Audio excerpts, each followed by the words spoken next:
अच्युतं केशवं रामनारायणं श्रीकृष्णदामोदरं वासुदेवं हरित् श्रीधरं माधवं गोपिकावल्लभं जानकीनायकं रामचन्द्रं भजत।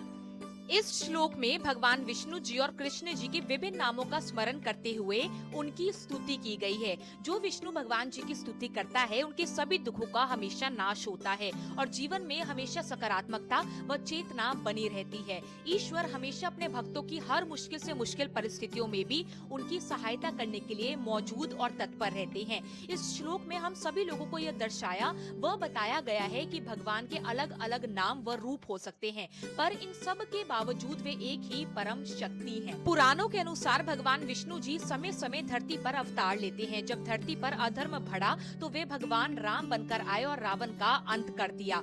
फिर वे भगवान कृष्ण जी के रूप में प्रकट हुए, जिन्होंने रावण व अन्य दैत्यों का भी नाश कर दिया। इसके बाद भगवान अनेक रूपों में संसार में प्रकट होकर भक्तों का कल्याण करते हैं। इसलिए भक्त उन्हें हमेशा प्रेम और श्रद्धा से उनका स्मरण व भजन हमेशा करते हैं। हरि नाम की महिमा से जुड़ी एक प्रसिद्ध प्राचीन कहानी है, जिसका वर्णन भागवत पुराण और विष्णु पुराण में भी मिलता है। यह कहानी एक 5 साल के छोटे बालक ध्रुव की है, जो राजा उत्तानपाद के पुत्र थे। एक दिन ध्रुव ने अपने पिता से राज सिंहासन पर बैठने के लिए जिद करी, पर उनकी सौतीली माता ने उन्हें रोक दिया और कहा कि तुम इस योग्य अभी नहीं हो। यह सुनकर ध्रुव का दिल टूट गया और वह बहुत दुखी हुए। फिर उन्होंने भगवान विष्णु जी की भक्ति और तपस्या करने का प्रण ले लिया। नारद जी ने कहा कि अगर वे सच्चे मन से प्रभु जी की भक्ति करेंगे तो भगवान प्रसन्न होकर उन्हें जरूर दर्शन अपने देंगे। तब ध्रुव ने जंगल में जाकर कठोर तपस्या और तप आरंभ करी।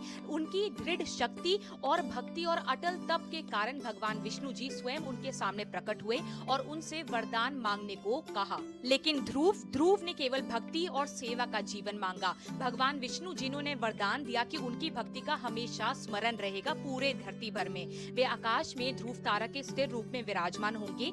यह कहानी भक्ति, धैर्य और अटल समर्पण की प्रतीक मानी जाती है। इस प्राचीन कथा और स्तुति का मुख्य संदेश यह है कि भगवान एक ही परम शक्ति है, चाहे उनके नाम और रूप अलग अलग क्यों ना हो, और सच्ची श्रद्धा, धैर्य तथा अटूट भक्ति से हर कठिनाई को पार किया जा सकता है हमेशा। ध्रुव की तरह यदि मनुष्य विपरीत परिस्थितियों में भी ईश्वर पर विश्वास रखकर समर्पण और तप और तपस्या करता है तो उसे न केवल आंतरिक शांति और शक्ति मिलती है, बल्कि उसके जीवन में स्थिरता, उद्देश्य और सफलता भी प्राप्त होती है।